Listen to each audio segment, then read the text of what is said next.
All right, so Rebel Minds here. This is Mercy Miglino, and Hi, I'm Teresa Paul.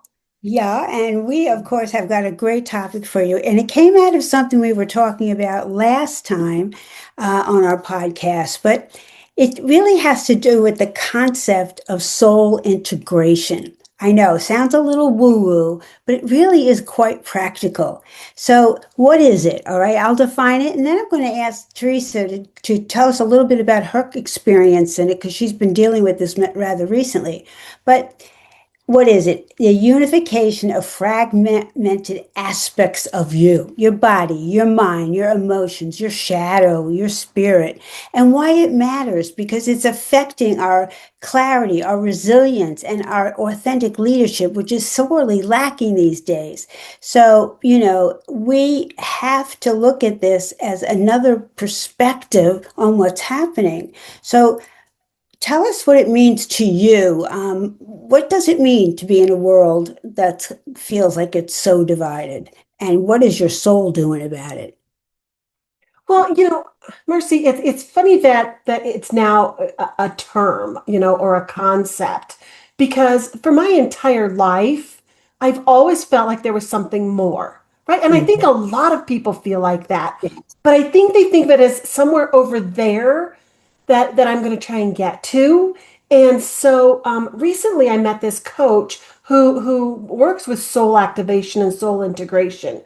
And I didn't even know what it meant, but I thought, okay, I've got to have some of that, right? And it's really just a soul first concept, right? Instead of a mind first or an ego first concept, it's about leading with soul, right? And that's all of you. We have a society that is poisoned by fragmentation, Mhm. right? We get in there and it's like this mob mentality. I have to be right and you have to be wrong. Right. Well, soul integration, it works with, what if there is no right or wrong? That Mhm. everybody's perspective is a piece of the pie. Yeah. And that just fits so much with how I live my life and how I look at things that I love this idea. And it in itself is a fragmenting idea, right? Is it Yeah. right or is it wrong?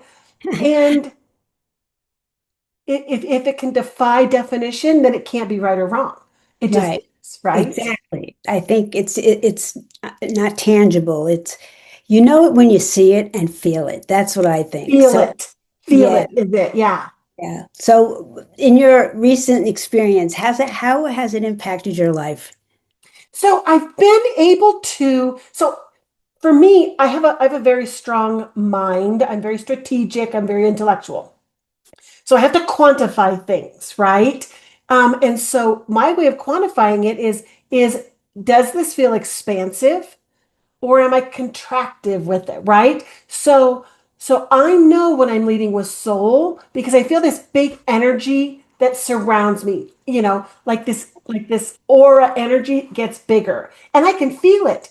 And I can tell when I'm in a state of humanness only, I feel very contracted. Mm, Just today, I was doing something that I felt very expanded, and then my son was yammering in my ear, right? yeah. Everything sunk back in because now I have to deal with this and this and this. And I couldn't, and I thought, okay, I have to stop. I turned off everything but him, right? Mhm. And focused there. Not what I wanted to do, but that's where I needed to be for the moment. And so it really is an acute awareness of where you are at any moment and how you're feeling. And if you're Mhm. feeling that sense of overwhelm and contraction and like anger, all of those things that make you sink into yourself, then you're not practicing soul integration. Yeah. And I think of all the times we're coaching someone and they think, they have an ego drive. It's about what do they want? $10 million, a beautiful partner, a private jet, all of those things. But that won't work unless your soul is in it with you in your entirety. So your soul, on the other hand, may be less interested in those things. And of course, what's going to happen is it's not going to really occur in a way that makes you happy, that or content or satisfied. So, you know, if you want to develop an indomitable drive to create the destiny you want, right? And Teresa and I were talking about this. Maybe I want to win the lottery, right? That's an ego drive. But when I think about all the things that means to me, how it would take care of my family, how it would be part of my desire to experience more travel or more people or more learning, then it's coming from a different place. Well, and it Uh, goes deeper than that, Mercy. That's still a little bit ego. Where mhm. soul is when you think of total freedom or total ease or total joy, like those really high, yummy feelings that you want to experience, and all of these things you believe will give you that, it's still an ego thing. When you Yeah, get to the place where you can be in that one defining word that your soul is craving in the moment, then all of the other stuff falls into place. We have yeah, learned to work for something to get to that point yeah. instead of going there and letting it all follow. And I think this is the biggest mistake that we've made is work hard to get what you want, right? Hmm. And that never works Hmm. ever because you Yeah. always feel like you deserve more. But if your Or, goal is or you, happiness, be or you happy. don't deserve it, or you don't Right. deserve it. Right. If your goal is joy, be joyful. If your Hmm. goal is freedom, feel the freedom in your life. Hmm. And that is the tipping point for soul integration. Right? If Yeah. I choose to be happy no matter what's going on around me, because here's the thing, Mercy, there are always good things and bad things going on, right? We Yes. focus on what's wrong and how do I make it right? Hmm. Stop and you focus on what's right, then there's nothing more to do, Yeah. right? You're Yeah. starting to integrate your soul.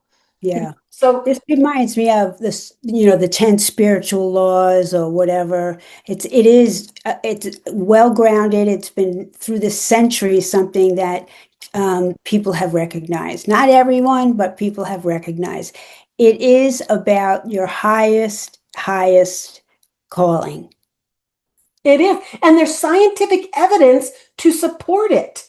Like Yeah. your body literally responds Mm, when you put yourself in that position. Your neurons change. The neurotransmitters in your brain change. I'm no scientist, but I mean there's tons of science out there that prove that everything follows once you put that energy in motion and you integrate at that soul level of what feels good.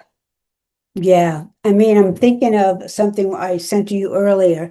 Um, Tom Robbins, who's a famous author, who I have really enjoyed his quirky works, but he said if you need to visualize the soul, think of it as a cross between a wolf howl, a photon, a dribble of dark molasses. But what it really is, as near as he could tell, is a packet of information. It's a program, a piece of hyperspatial software designed explicitly to interface with the mystery, not a mystery, the mystery, the one that can never be solved. And you Wow. know what? That really ties into what I was reading because I went down a rabbit hole when we were going to talk about this. And it talks about wisdom. And Mm, that's the wisdom, right? And it's a never-ending supply of wisdom. We can't mhm. know it all. We're No, not meant to know it all. And no, no. so if we look at wisdom as that integration into the greater whole, Yeah, then now we're onto something. And right, you don't want to get to the end because when you get to the end, it's time to go, right? yeah, That's where death is. You yes, want to take that next step and it's truly about the journey. And I never thought I'd be saying this. I thought I was a destination person. Like I want to yeah, get there and I want to get there fast. But it yeah, really completely and totally is about the journey because you never get there ever. yeah. And that's It's the beautiful part of it. right. I'm fond of saying there's no there. It's and it is difficult for human beings because we are programmed mind-wise, to succeed, to move forward, to, keep going. I mean, this burnout is a good example of you're out of soul. You're not integrated with your soul. you're working too hard, you're trying to prove something to the world, who knows? But it is a symptom that I coach people who are experiencing burnout.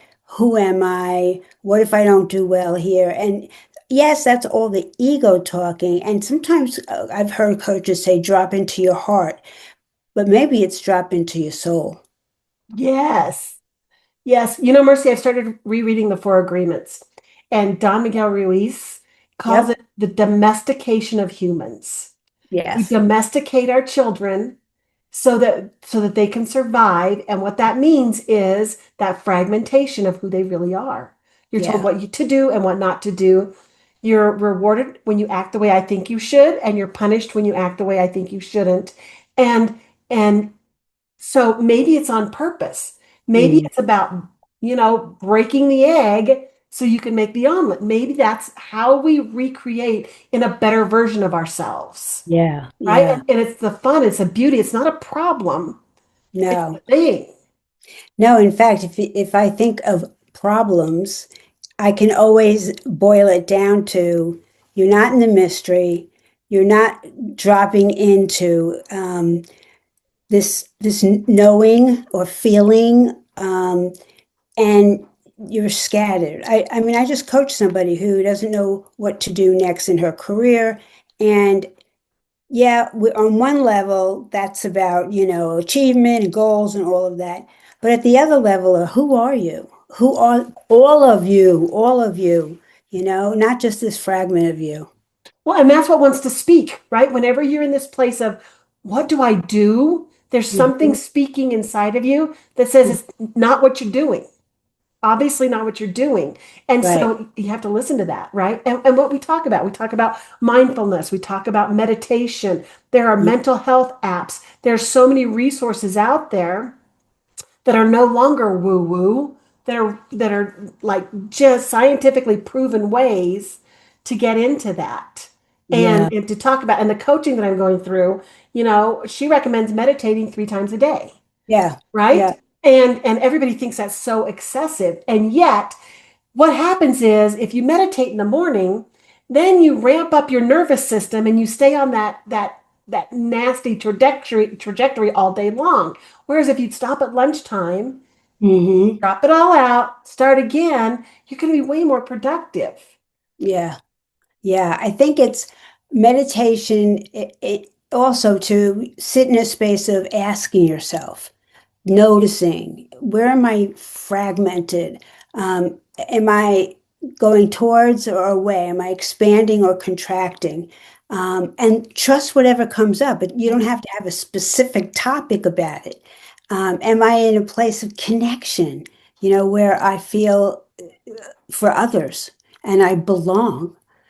So mindfulness, reflection, even creativity. There was one guy, this is the he does, what does he call it? Real will astrology. And he talked about it. If we don't treat our personal destiny as a holy art game, we forfeit the ecstasy of crafting our souls into creative masterpieces. So crafting our soul, it's something that it's not stagnant. It didn't happen once and now you have to figure out what it is. It's not like your life purpose. It's always there. Right. It's Right. always And the there. life purpose is practicing, right? You Mm, have to practice because at first it seems really hard. When I first started meditating, I thought it was ridiculous because I could yeah, not slow my mind down, right? yeah, And so 5 minutes was it for me. yeah. 5 minutes. And now if I'm at that place where my mind won't slow down, I don't get up. No. I don't get up until it stops. Dr. Joe Dispenza describes it as like, the bucking bronco. You don't Yeah, get off till that guy's broken. And so yeah, you have to train yourself to be in that space. And the yeah, funny thing is, I've had lots of mentors and, guides along the way. And pretty soon, just the sound of their voice whew, puts me in the yes. state. Just right there. Yeah, Right like there. As soon as the call starts, I'm there, I'm good. And so yeah, practicing that by myself, that's the fun part. That's mm, where I go and that's what I do. And so yeah. what's the benefit to society of all this? Oh, good grief. Can you I can imagine? do myself, but how does that help? Yeah. Well, it's ripples. It's ripples. First of all, you become, in some ways, a very attractive person, and I don't mean that by looks. There's a vibe, there's an energy, there's a centeredness that people are attracted to. I mean, to be a coach and get clients to support, there's a part of you has to vibe there. You have to be a whole person. Yeah. And I would say And that's for any entrepreneur, anybody oh, creating a absolutely. business in their own image. You have to be that vibration. Mhm. Otherwise, you won't be successful. You'll attract the wrong people. Yeah. And I think, when we gather and we protest, we're getting all of this, a sense of belonging, a sense of being part of something, the whole, that we are not disconnected from each other. Just Yeah. think about if tomorrow morning people woke up and didn't feel disconnected, didn't feel the need to make themselves right and someone else wrong, or to, just be. I know that's actually the definition of heaven, and we're not there yet, but we can imagine if you can imagine it, it can happen. That's really interesting. In a former life, as you know, I was in sales. I was in sales for like 30 years. And when you're in sales, you don't really have an opinion, right? Because you want to make the sale. Sure. So I learned to accept everybody else's viewpoint as their own. I didn't accept it as mine, but I Yeah. didn't fight it because making them wrong would make Yeah. them a non-customer to me, right? And Yes. so and so maybe that was part of my spiritual training was learning to accept people at every level. And one of my favorite clients, he owned a mattress store. He was very opposite of the way I believed. And I eventually told him that, but we had the best conversations because they were what if conversations. What Yes. if this happens and then this happens? Yeah.